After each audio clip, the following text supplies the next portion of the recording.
Good afternoon, good morning, perhaps even for some people around the world, it might be a good evening. Thank you so much for joining us today. We have now opened up our virtual auditorium, and I see so many of our attendees are now making their way from the virtual lobby into our auditorium. So hang on tight, bear with us. We are going to begin momentarily. Just want to allow everybody the opportunity to segue in so that they don't miss a heartbeat. And in the meantime, and forgive me, I'm just getting a couple of moving parts organized on my end. We are now streaming live on Facebook. Okay, I think we have managed to capture everybody. So welcome once again. Happy Thursday. Thank you so much, everybody, for joining us today. It is such an honor and such a privilege to be hosting this webcast and this masterclass for you, and with my new best friend, Dr. Quinn today.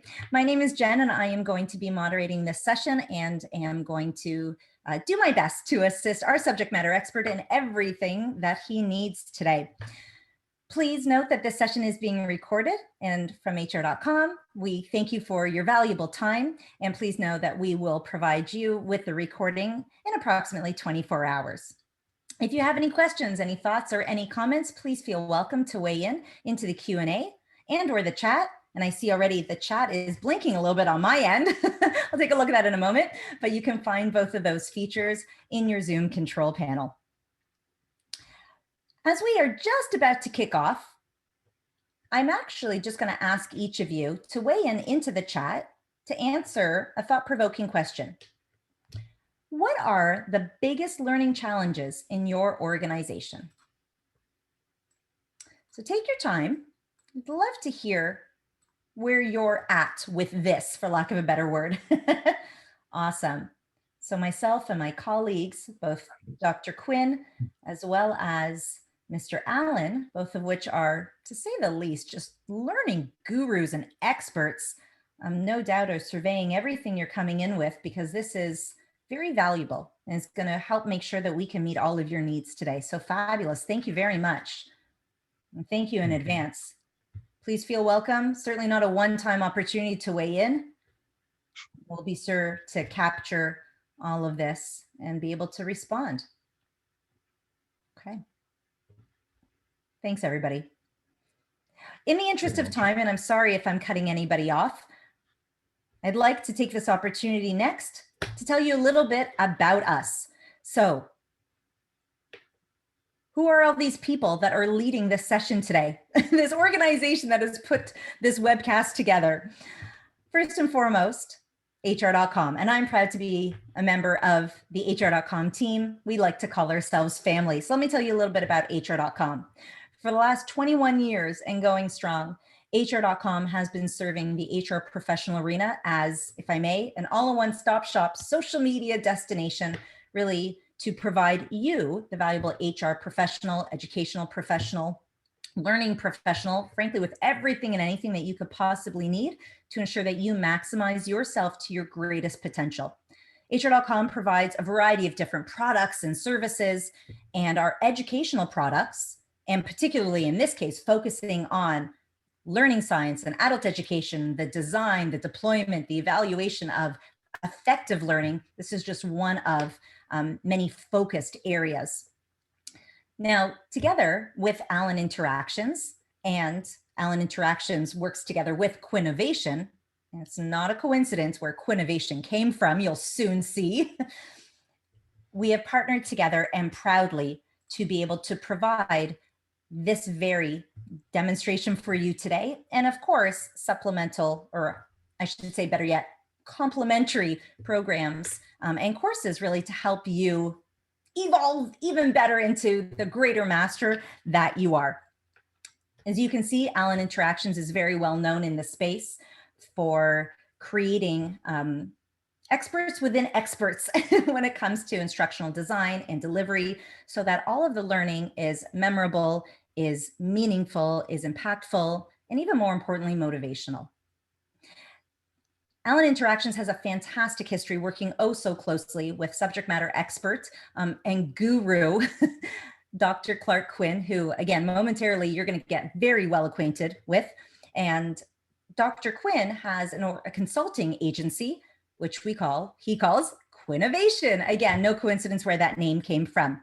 And as you can see too from the screen before you, that Quinnovation and Dr. Clark Quinn really focuses on the integration of technology together with learning science, which he's going to just blow your mind about very, very soon in the wonderful world of e-learning and instructional design. Well, that was quite the nutshell, right? I am absolutely beyond proud, genuinely. And I see a lot of familiar names that are actually in the session. So you know that I'm being genuine because we know each other quite well. And for everybody else, you could just take my word for it. I am so honored and I am so proud to introduce you today and to be co-hosting, moderating this session with Dr. Clark Quinn. I trust that for a lot of people in this session and listening to this session be it, I should say, by means of our live stream or perhaps our archives, no doubt that the infamous name Dr. Clark Quinn is not new. You're probably very, very, very familiar. I actually had the pleasure most recently to be a learner in Dr. Quinn's course. It's in fact a course called Effective Learning Strategies. I've been in the HR space now for about, at the risk of aging myself, about good 23 years, of which most of it has been in the competency, the focus area of educational design and training, if I may, adult learning principles. And I've realized amidst these wonderful times, so to enter sarcasm, the pandemic has shifted, I would say, some of my career projections. And I've started to explore the wonderful world of instructional design, and I'm just like a moth to a flame, very, very attracted to it. And I had the good fortune to be enrolled into a couple of the Allen Interaction courses, one of which was led by Dr. Quinn himself and the study of learning science. And I have found in the short period of time since our course wrapped, it wrapped about 2 months ago. We met again yesterday. It was a wonderful catch up. But since that time, I have started to implement so much of the valuable learning into what I do as an online instructor and a program designer. And already I'm seeing, first of all, it's just more than gratifying, but I'm seeing already a change in my personal delivery. And when I evaluate the reactions of my learners, we're starting to reap benefits of that. So that's really what we're going to talk about today. And I'm going to circle back with you. But again, wearing my heart on my sleeve, I wanted to share this very genuine, very real-time, honest kind of experience as I introduce to you Dr. Clark Quinn. And he's going to be taking over the microphone in just a matter of moments. So I'm thrilled for everybody to have the great pleasure as I have had. And then, of course, there's just little old me. My name is Jen, or better yet, you can find me on HRcom as well as on LinkedIn under my more formal name, Jennifer Morantz. As I said, I have the great pleasure of working here on HRcom's team in our training department, but more so, I am just a huge cheerleader, genuinely, of education and perpetual learning. So speaking of which, what did you come here today to learn a little bit more about? So here's what we've got on tap for you. In just a matter of moments, you're going to meet the subject matter expert, I would say the celebrity of the session, Dr. Quinn, and he's going to be discussing in more depth about learning science, the who, what, when, where, how, why. And then when I return in approximately 20 minutes, give or take, we'll take a look at how can we take all of that so that you can implement that into your practices, into what you do every day, and really, again, make meaningful, impactful, and motivating learning experience to have great efficiencies, effectiveness, and efficacy. So that being said, with no further ado, Dr. Quinn, it is all yours. Thank you very much, Jen, for that gracious introduction. And she was in my course and a great participant. It was really nice to have you.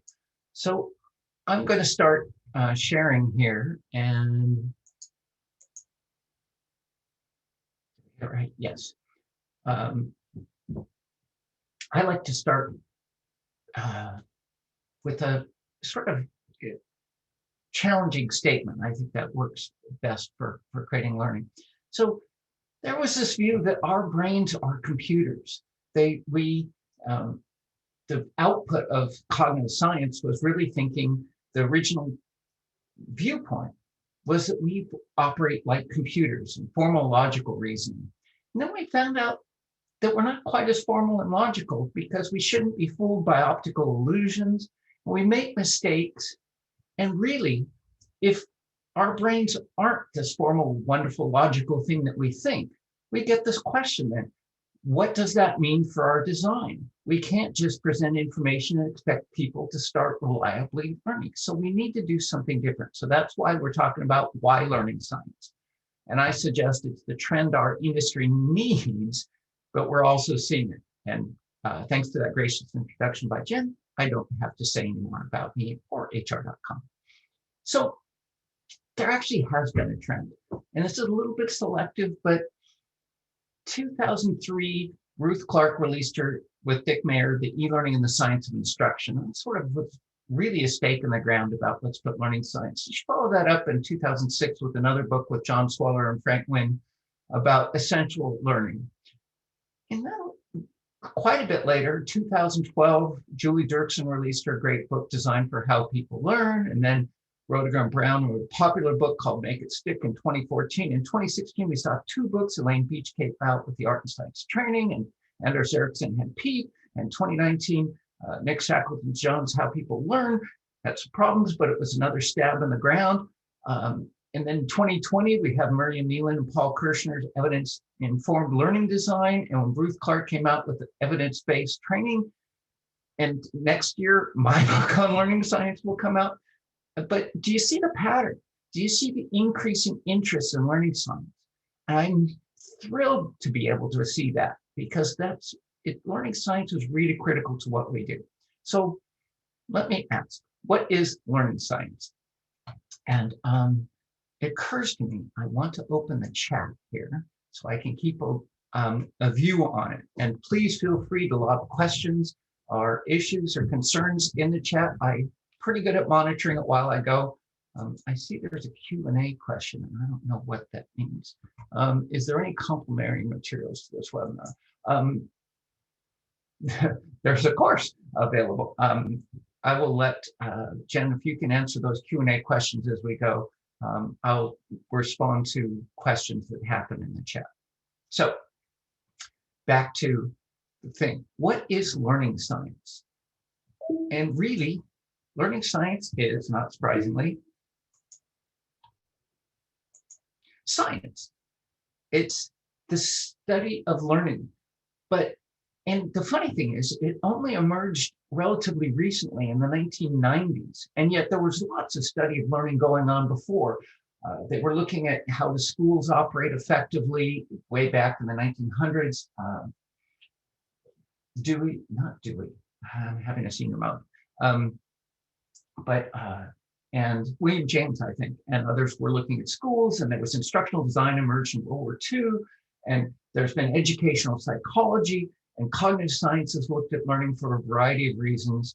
So, but they created in particular a society and a conference and a journal in the 1990s called the International Society for Learning Sciences. And that's trying to integrate this stuff and create a coherent body of knowledge. And the reason it's important is it's the foundation for what we do. Instructional design rightly should be based. If learning science studies how we learn, and then we apply that in sort of an engineering sense in instructional design. So it's, Caitlin says, yes, it's understanding how the brain works, the science of memory and cognition. That's the core, that's the foundation that we then use to provide, what does that then mean for how we should design learning? So that's what it is. Why should we care? Why do you think we should care about learning science? I'll suggest the basic is to avoid snake oil, right? There is a lot of snake oil out there. People will say things that they think work. Learning styles, Dale's cone, there's a whole bunch of stuff out there that has been disproven and yet. But really, it's about not wasting time and money and lives on stuff that doesn't work. We really want to make better decisions. Yeah, if you don't know the rules of the game, you don't know how to win. Turn that around, it's to get the right outcomes. We want to be investing our efforts in the most effective approaches. And to do that, you can follow the precepts of instructional design, but learning theories don't fill in all the gaps. There are studies that answer a number of questions, but people come up with things that nobody's done that particular study. And then you have to make inferences, and you can't make good inferences if you don't understand the basics. So that's my suggestion of why we need to know learning science. And what then do you need to know? And as Kayleen suggested, we need to know the basics. And it starts at the neural level. We have recognized that our brains are, connected, vast networks of connected neurons. But and indeed, learning fundamentally is strengthening connections between certain neurons that are appropriate, and the neurons that fire together wire together.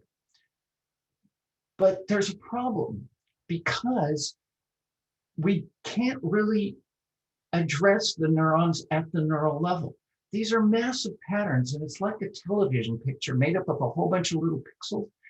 It's not, you don't have a neuron for leadership and a neuron for sales, and it's the pattern of activation across the neurons. And the way to try and go in at the neural level, you'd have to address every neuron to create that pattern, and that would be horribly invasive. This whole notion of neural implants, Hey, I don't trust them to not get, help put bugs in the system.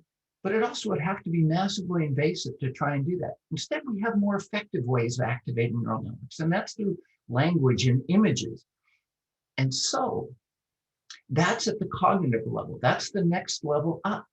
And so we, granted, our brains operate parallel in the neural networks, but serially at the conscious level, which is the level at which we activate patterns and which learning really happens, at least to the effect of where we're trying to make it happen, where we're trying to do instruction.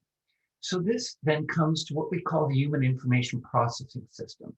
And there's a cycle that happens here. That's how we process information that has huge implications for what is effective and not effective for learning. So from the world, we sense what happens. Our eyes and our ears and our senses detect changes in the system. And it goes into what's called sensory store, which has huge capacity, and particularly in the visual sense, but it dissipates really quickly. And what we do is we pay attention to parts of that. We can't pay attention to all of it. We actually have very limited attention, not 8 seconds, by the way. That's another myth. Attention varies, but you can disappear into a movie or a book or a game and surface hours later. So it's not 8 seconds. We have more distractions, and we have to control that. But attention. And then what we attend to gets into working memory, and rehearsal keeps it there. That's sort of our conscious thinking. It tends to store it in a verbal format largely. But it doesn't get into long-term memory. Long-term memory is where learning happens. Instead, elaboration is how information gets into long-term memory. So we connect it to other things. We process it again. We connect it to our previous experience and to other concepts. And that strengthens the relationships. And that processing is what we're doing, is reactivating it and strengthening those neural connections. Only so much in a day, by the way, before we kind of literally need sleep. That strengthening function gets fatigued. We really need sleep before we can learn more, which is why you need the spaced learning. To get it back out, we do this retrieval process, and it's faulty. The way you want to make sure that you can retrieve it again, particularly in the way you'll need it for the situation you want to be able to perform better in, is by retrieving it in that way. If you need to retrieve information to make a better decision about how to reduce an error in a manufacturing process, how to do the next step, you need to retrieve it doing that. So the right type of practice, retrieval practice, is almost the most important thing to the learning designs we do. Thank you, Jim. Yes, myths. There's a lot of myths. I've written a book about myths. So what we do and what's coming in from context, from our attention, and what's coming in from long-term memory together interact in our working memory to give a basis to make decisions. And then we execute motor control to cause things to happen. Now, we automate things. For instance, if you think about tying a shoe, if you actually try and break it down, it's really hard to do. You just kind of let your muscles do it. We compile knowledge away. That's part of putting long-term memory. So certain things we can do automatically by recognition, so we can bypass conscious thinking to get things done. For instance, walking.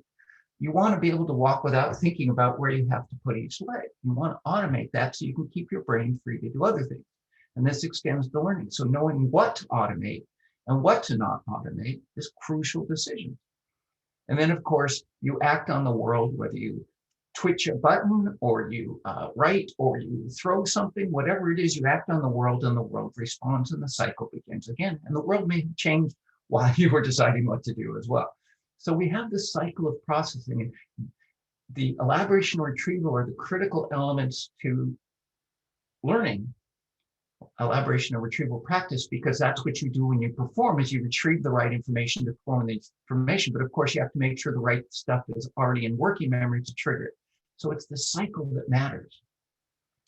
So that's the beginning. That's the human information processing system, or the HIP system. There's a lot more to that than what we talked about. Nuances on attention, nuances on elaboration, nuances retrieval, but we're just giving a taste. On top of that, there's some emergent properties that come out of this. The importance of mental models and giving us a basis to make predictions and therefore decisions. The importance of examples to help illustrate how things work. And we get into the emotional and social and cultural elements as well. How do working with other people affect our learning? Some have argued that essentially all learning is social because somebody's created what it is we're learning, even if we're not interacting socially to make it happen. Cultural elements impact learning, and emotional.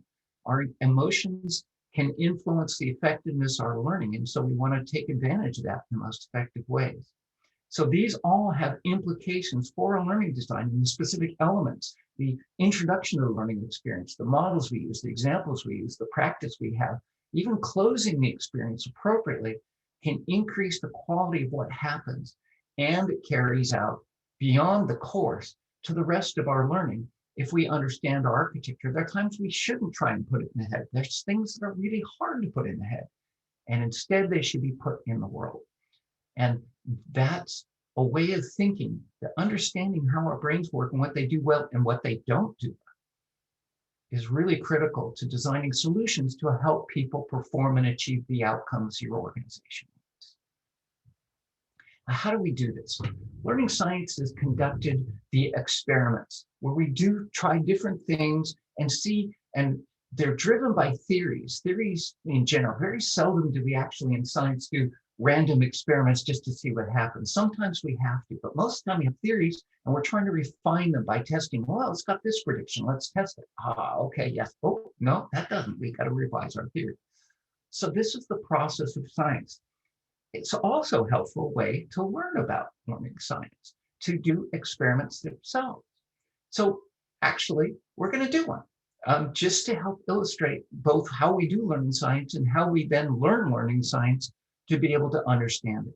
So I'm going to give you a task now, and I'm going to ask you to report the color of the text, not the word, but the color. So here the color of the text of the word color is red. So are you guys with me? Ready to go? We're going to do this relatively quickly as a study, but okay. Dan says, yep, we're going to go. Here's the first one. What's the color of the text? What's the color of the text? What's the color of the text? Okay. You got it, right? It was red, then blue, then green. Okay, so you got some experience of that. You don't have to type it in, but just register to yourself that you've got it. We're going to do some more, okay? Remember the color of the text, not the word.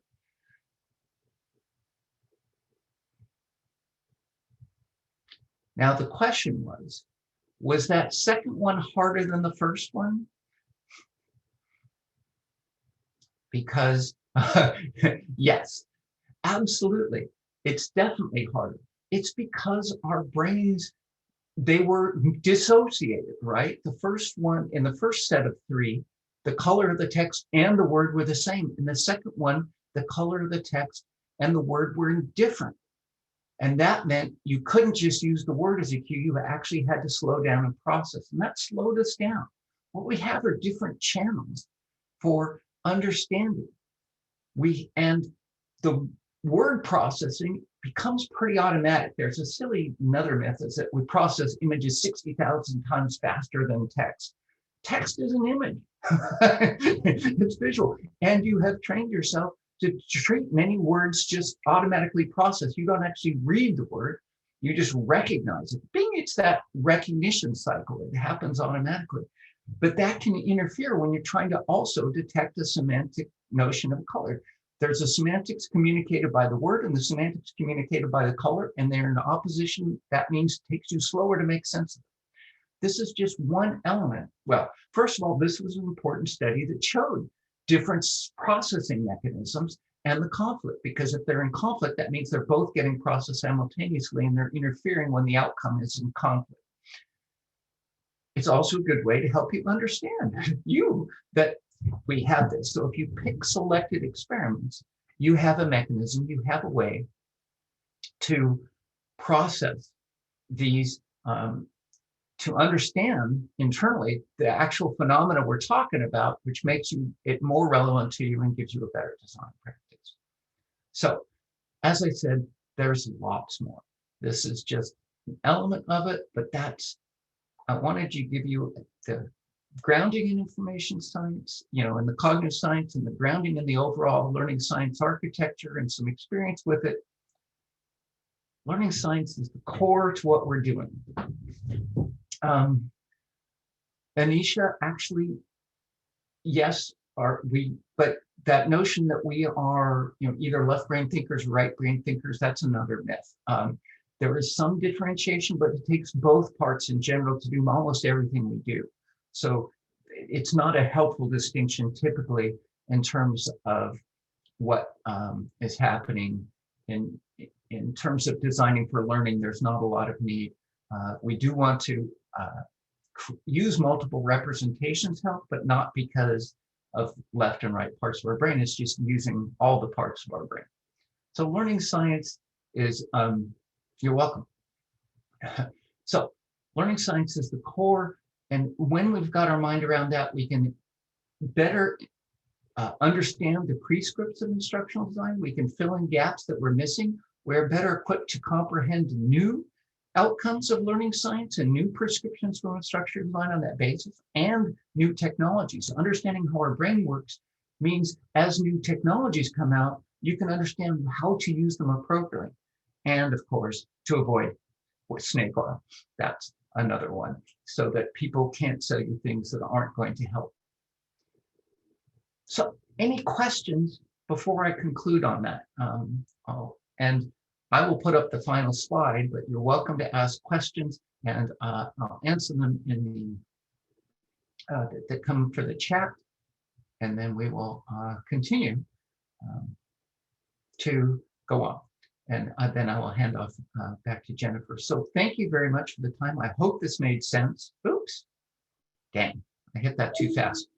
Let me bring it up real quickly just again. Well, you still see the slide, and you see the rest of my slides, but so lots of ways to find me. Blog, if you really need, most of the thoughts that end up appearing in presentations and books and courses tend to show up on my blog first. So if you really need help at night, sleeping at night, learnless.com is a great place to go. There are sites for all the books, the new ones coming out. I haven't created a site for it yet, but that's it. How similar is learning science and neuroscience, Anisha asks, or how different are they? They're related. They both fall under the overarching rubric of cognitive science, which was created as an umbrella, includes psychology and sociology and anthropology and neuroscience. But neuroscience is the underpinning, but it hasn't yet given prescriptions. We have a lot of results at the cognitive level that give us the guidance for doing good learning design. So they're trying, we're continuing to understand neuroscience. We've got new imaging techniques, and they're giving us greater insight. But we're still finding the best guidance to be coming from cognitive and learning sciences, the best. What do you think of Nick Shackleton-Jones' idea about memory and learning? Lane, I read his book and I wrote a review of it for eLearn Mag. I think he's absolutely right about the importance of emotion, but I think he's absolutely wrong about the underlying mechanisms. He claims that all learning is you just storing the emotional traces, and that can't be, because you have to have something to regenerate. In other words, when you remember something, when you do it again, the emotion doesn't have any semantics attached to it. So it enhances the semantics, the memory learning, but it's not all emotion. I hope that helps. How do non-sciencey types implement these ideas again? Well, the thing to do is to listen to the translators. So there's a number of people who've proven to be reliable translators of research into practice. And that includes, hopefully beyond myself, people like Will Tallhammer and Carl Kapp and Miriam Nealon and Jane Bozarth and Patty Schenk and Connie Malamed. These are people who read the academics, translate it into reasonable prescriptions. And what you should do is you should follow them. They write books, they blog, they speak at presentations, and you should hire them, because research translation is largely rewarding all on its own, except for actually doing it. Is the learning curve a myth? Oh, no, absolutely not.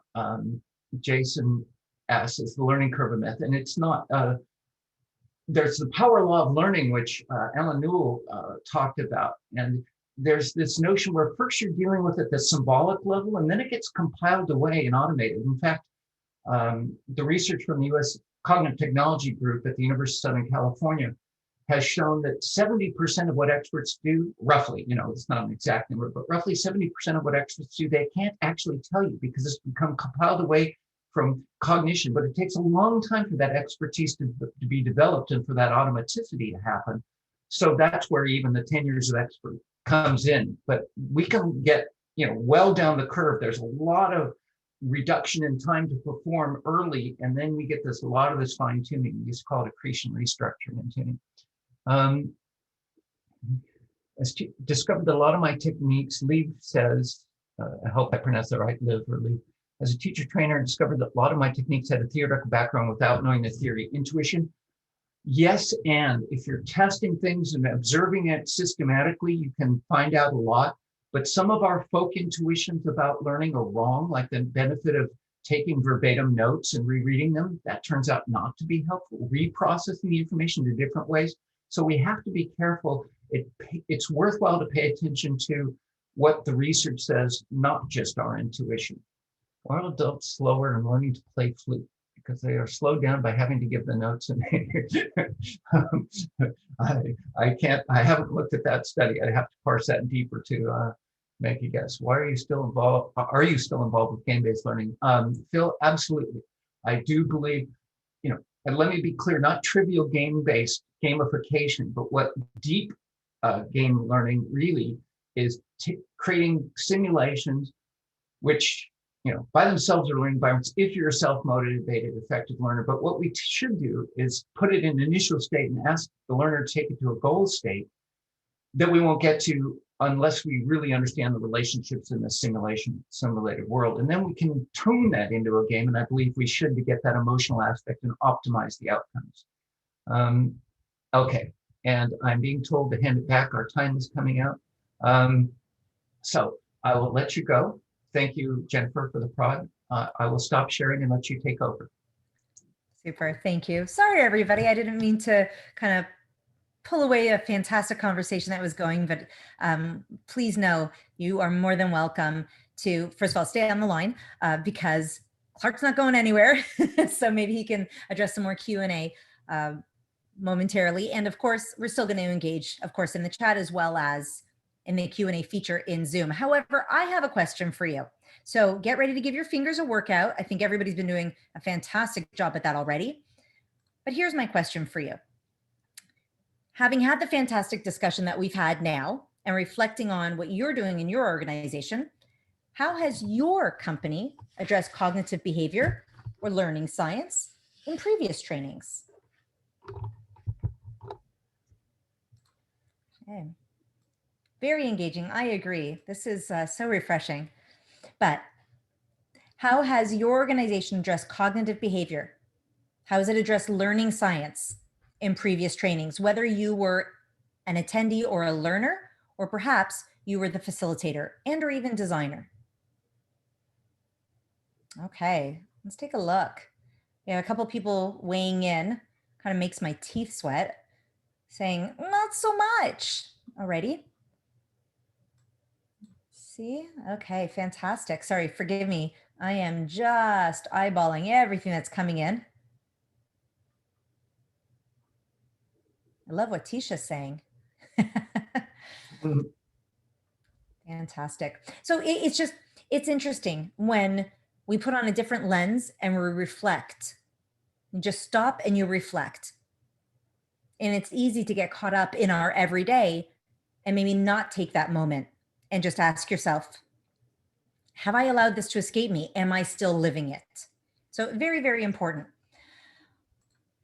I'd like to invite everybody, please, to visit HR.com's website. No doubt, and I can tell already, so I'm going to infer this. I'm going to speak on behalf of everybody who's joined us today. No doubt you have loved this, and it doesn't have to end here. I'd like to invite everybody, please, once again, visit us over on HR.com, and I'm going to give you the website in a matter of moments because we have Dr. Quinn himself leading his course on effective learning strategies. It's mind-blowing. It is a game changer. Classes will begin on February the 10th. We'll run for 5 weeks. As you can see, classes are held every Wednesday from 1 to 2:30 Eastern time. And then when the classes wrap at 5 weeks, we take a little bit of a pause and we check back in with one another 2 months thereafter. And I can tell you, I just had my check-in yesterday, really. And it's really, really refreshing to come back and reflect and say, okay, this is how really what I do has changed. Please know as well, as part of enrollment in our upcoming course, you will receive exclusive access to HR.com's learning environment. We call this the Hive. In fact, as an attendee of our session today, you are going to get complimentary access to this very Hive. So we're going to supply you everything with not just the recording of today's session, but as well, of course, the full library of Dr. Quinn's literature, all of his books. So you're more than welcome to please go and explore and purchase them. And of course, pre-order. Those are right now being accepted for the Learning Sciences book that has been created. You'll receive mentorship. You'll be able to as well ask questions to the guru himself, Dr. Quinn, as part of an enrollee of this course. And you're going to receive credential or a badge certificate, forgive me, for having completed this course.